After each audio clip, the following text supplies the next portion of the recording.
샬롬 친구들 반갑습니다. 우리 아동부 친구들 모두 건강히 잘 지내고 있죠? 오늘도 이 귀한 주일을 맞아서 우리가 예배 자리에 나왔습니다.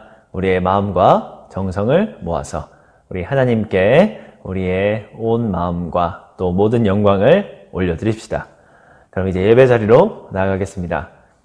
마태복음 5장 16절 말씀 우리 큰 소리로 함께 읽으면서 예배를 시작하겠습니다.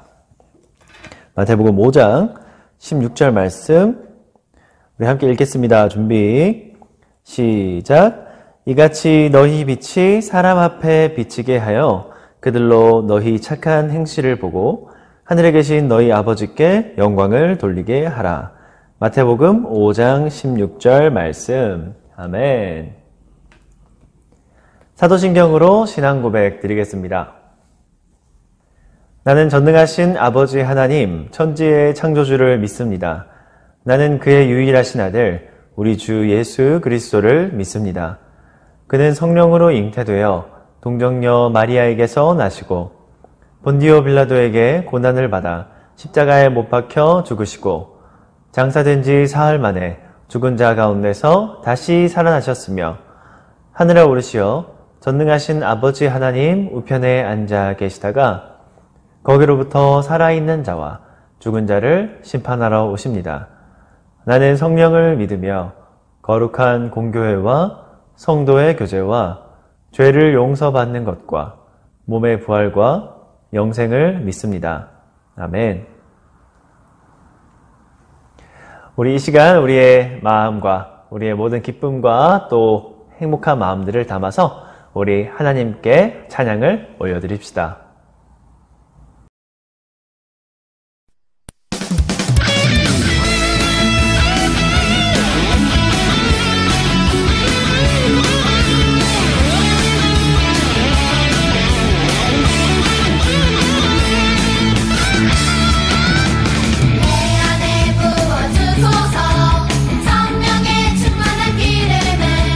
내 안에 충만케 하소서. 성령의 기름을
오늘 우리에게 주시는 하나님의 말씀은요, 요한복음 말씀이에요. 요한복음 14장 16절에서 18절까지 말씀입니다. 요한복음 14장 16절에서 18절까지 말씀이에요. 자, 우리 이 말씀을 우리 처음부터 끝까지 한 목소리로 읽어보겠습니다. 함께 읽겠습니다. 준비, 시작. 내가 아버지께 구하겠으니 그가 또 다른 보혜사를 너희에게 주사 영원토록 너희와 함께 있게 하리니 그는 진리의 영이라. 세상은 능히 그를 받지 못하나니 이는 그를 보지도 못하고 알지도 못함이라. 그러나 너희는 그를 아나니 그는 너희와 함께 거하시며 또 너희 속에 계시겠음이라. 내가 너희를 고아와 같이 버려두지 아니하고 너희에게로 오리라. 아멘. 우리 이 말씀을 가지고 성령님과 함께라면 이라는 제목으로 함께 말씀을 나누겠습니다.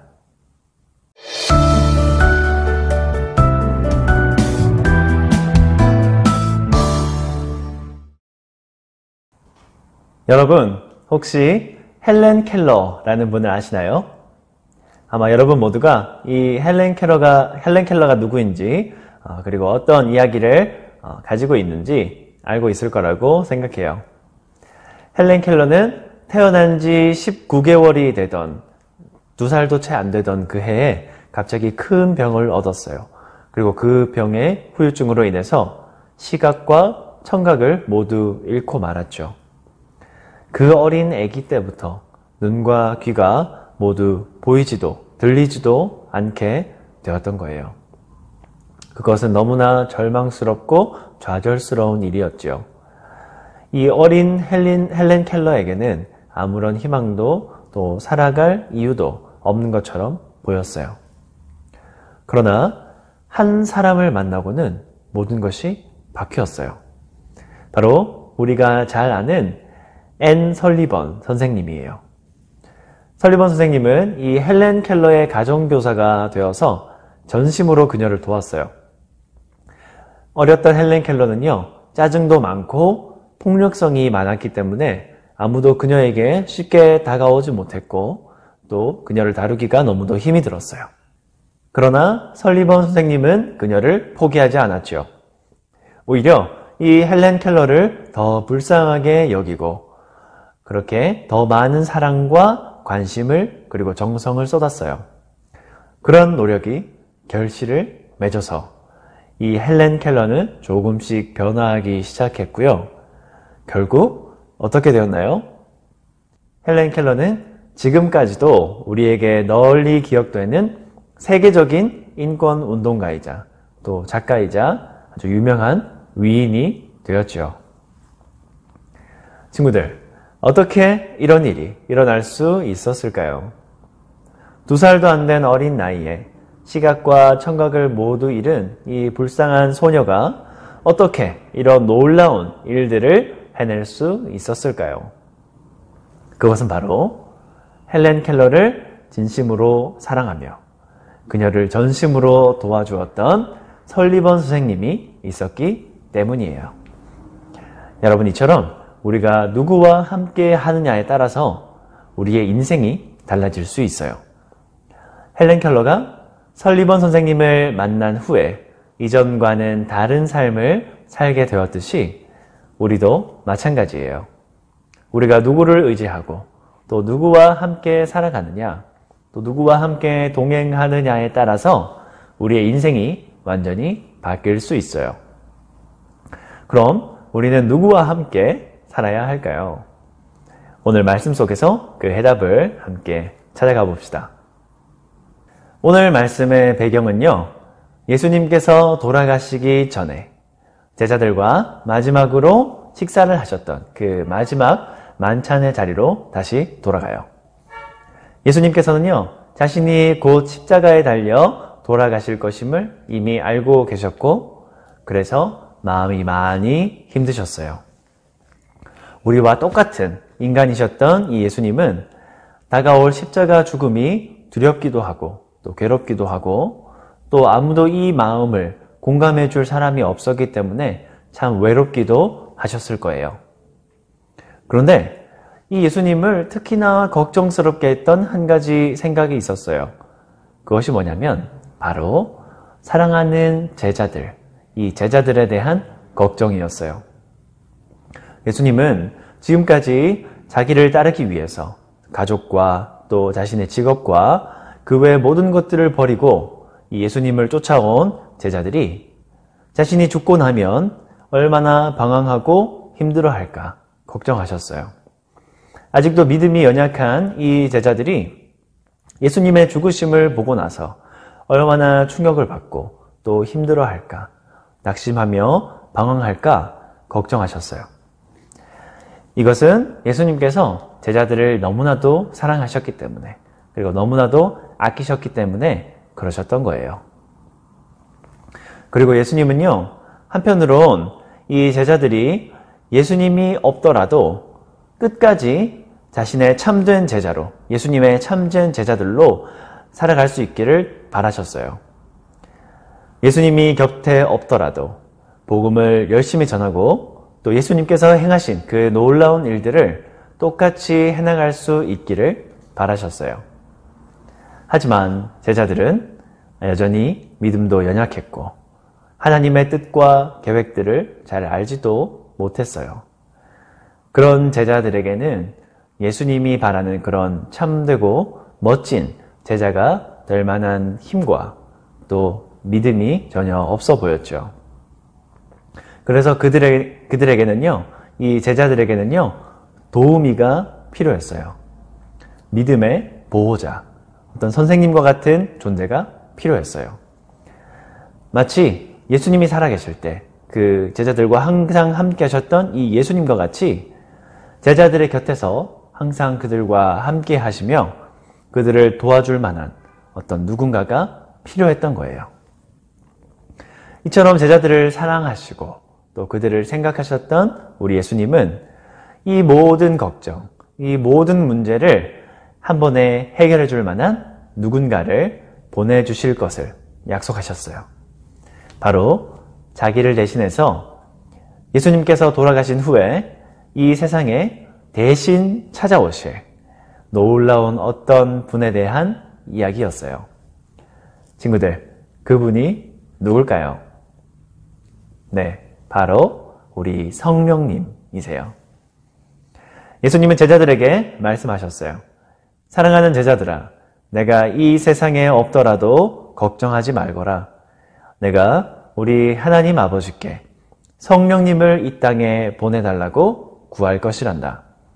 그러면 하나님께서 정말로 보혜사 성령님을 너희에게 보내주셔서 영원히 너희와 함께 하도록 하실 것이란다. 그 성령님이 너희를 도와주시고 너희의 길을 알려주실 것이니 너희는 아무런 걱정도 염려도 하지 말고 이 땅에 오실 성령님께 의지하거라. 예수님은 이처럼 자기를 대신해서 이 땅에 찾아오실 보혜사 성령님을 약속하시며 제자들을 위로하셨어요. 친구들, 그럼 예수님께서 말씀하신 이 보혜사 성령님이라는 것은 무슨 뜻일까요? 먼저 보혜사라는 말은요, 그 말 자체로 성령님을 의미해요. 즉, 보혜사는 성령님의 또 다른 이름 혹은 별명이라고 말할 수 있죠. 그럼 보혜사라는 그 말의 뜻은 무엇일까요? 보혜사란 보살피며 은혜를 베푸시는 분이라는 뜻이에요. 이것이 바로 성령님의 역할이기도 해요. 우리가 어느 곳에 있든지 또 무엇을 하든지 우리를 항상 보호하시고 우리와 함께 하시며 우리에게 은혜를 베풀어 주시는 분, 그분이 바로 우리 보혜사 성령님이세요. 성령님은요, 지금도 우리 모든 사람들과 함께 계시고 우리의 마음속에서 항상 우리의 생각과 우리의 마음을 지켜주고 계세요. 그리고 또 예수님은요, 이 성령님에 대해서 더욱 자세히 소개해 주셨어요. 바로 오늘 본문의 17절 말씀이에요. 우리 화면을 보면서 함께 읽어볼까요? 17절 준비, 시작. 그는 진리의 영이라 세상은 능히 그를 받지 못하나니 이는 그를 보지도 못하고 알지도 못함이라. 그러나 너희는 그를 아나니 그는 너희와 함께 거하심이요 또 너희 속에 계시겠음이라. 아멘. 여기서 가장 중요한 단어가 뭘까요, 친구들? 네, 맞아요. 바로 진리의 영이에요. 예수님은 보혜사 성령님을 진리의 영이라고 소개하고 계세요. 그럼 여러분, 여기서 말하는 이 진리는 무엇일까요? 진리는요, 바로 우리 예수님을 말해요. 즉, 그렇다면 진리의 영이신 성령님이라는 것은 무슨 뜻일까요? 바로 우리의 유일하고 우리의 참된 진리가 되시는 이 예수님, 진리 되신 예수님에 대해서 우리에게 가르쳐 주시고 또 알려주시는 분, 그분이 바로 우리의 진리의 영이 되신 성령님이에요. 그 성령님은 우리가 예수님에 대해서 더욱 잘 알고 또 더욱 잘 믿고 예수님과 더욱 깊이 교제할 수 있게 하기 위해서 우리 마음속에 늘 거하시면서 우리를 도와주세요. 이 성령님과 함께라면 우리는 그 어떤 것도 걱정하고 염려할 필요가 없어요. 예수님이 우리 바로 곁에 계시지 않더라도 문제 없어요. 왜냐하면 이 성령님께서 예수님에 대한 우리의 믿음과 우리의 사랑을 지켜주실 것이고 또 우리가 어디를 가든지 무엇을 하든지 우리와 항상 함께 하실 것이기 때문이에요. 바로 그 성령님께서, 우리의 성령님께서 지금도 여러분들의 마음속에 그리고 여러분들이 있는 그 모든 공간에 함께하고 계신답니다. 사랑하는 우리 아동부 친구들, 이제 오늘 말씀을 정리하겠습니다. 오늘 설교를 시작하면서 이야기했던 그 헬렌 켈러와 또 설리번 선생님의 이야기를 다시 한번 떠올려 보세요. 곁에서 우리를 도와주고 가르쳐 주시는 분의 그 역할이 얼마나 중요한지 우리는 알 수 있었어요. 이처럼 우리가 누구와 함께 하느냐에 따라서 우리의 삶이 완전히 바뀔 수도 있는 거예요. 그래서 우리는 우리를 항상 보호해 주시고 우리에게 은혜를 베풀어 주시며 우리에게 우리의 진리이신 예수님에 대해서 잘 알려주시는 이 보혜사 성령님과 늘 함께 해야 해요. 이 성령님은 우리가 마음이 슬프고 괴로울 때도 또 우리가 혼자 남겨진 것 같아서 쓸쓸하고 외로울 때에도 또 어려운 삶의 문제들이 막 닥쳐와서 발만 동동 구르며 힘들어하고 있을 때에도 항상 우리를 포기하지 않으시는 분이세요. 그뿐만 아니라 우리와 늘 함께 해주시고 우리에게 힘을 더해주시는 분이세요. 그러니 이처럼 든든한 성령님이 우리와 항상 함께 하고 계시니 그 성령님을 믿고 의지하며 걱정과 두려움 가지지 말고 더욱 씩씩하게 예수님을 닮은 믿음의 제자들로 그렇게 담대하게 살아가는 우리 모든 아동부 친구들이 되기를 이 시간 진심으로 축복하고 소망합니다. 전도사님이 기도하고 오늘 말씀을 맺겠습니다. 사랑해 주님 감사합니다. 우리에게 보혜사 성령님을 보내주셔서 감사합니다. 예수님을 대신해서 우리와 늘 함께 하시며 우리를 보호해 주시고 우리에게 은혜를 베풀어 주시는 성령님과 동행하게 해주시니 감사합니다. 우리가 이 성령님을 항상 잘 기억하고 의지하여서 우리가 힘들고 어려울 때, 또 걱정되고 두려울 때, 쓸쓸하고 외로울 때마다 성령님께 모든 것을 맡기고 또 기도할 수 있는 믿음을 허락해 주시고 우리와 늘 함께 하시는 그 성령님과 함께 씩씩하고 담대하게 예수님을 증거하며 살아갈 수 있도록 도와주세요. 감사합니다. 사랑합니다. 예수님의 이름으로 기도드립니다. 아멘. 우리 예수님께서 우리에게 가르쳐 주신 주기도문으로 함께 예배를 마치겠습니다. 하늘에 계신 우리 아버지, 아버지의 이름을 거룩하게 하시며 아버지의 나라가 오게 하시며 아버지의 뜻이 하늘에서와 같이 땅에서도 이루어지게 하소서. 오늘 우리에게 일용할 양식을 주시고 우리가 우리에게 잘못한 사람을 용서하여 준 것 같이 우리 죄를 용서하여 주시고 우리를 시험에 빠지지 않게 하시고 악에서 구하소서. 나라와 권능과 영광이 영원히 아버지의 것입니다. 아멘. 오늘도 각자의 예배 자리에서 열심히 그리고 마음과 정성을 다해서 예쁜 자세, 예쁜 마음으로 예배드린 우리 아동부 친구들을 진심으로 축복하고 자랑스럽습니다. 친구들, 요새 날씨가 참 좋지만요. 아침, 저녁으로는 날씨가 좀 쌀쌀해지거든요. 환절기이기 때문에 꼭 감기 걸리지 않도록 건강관리 잘 하고요. 다음 주까지, 다음 주 주일날 볼 때까지 그렇게 건강하게, 씩씩하게 잘 지냈기를 바랍니다. 여러분 친구들, 우리 다음 주일 이 시간에 예배 자리에서 만나겠습니다. 친구들, 한 주간 건강히 잘 지내세요. 친구들 안녕.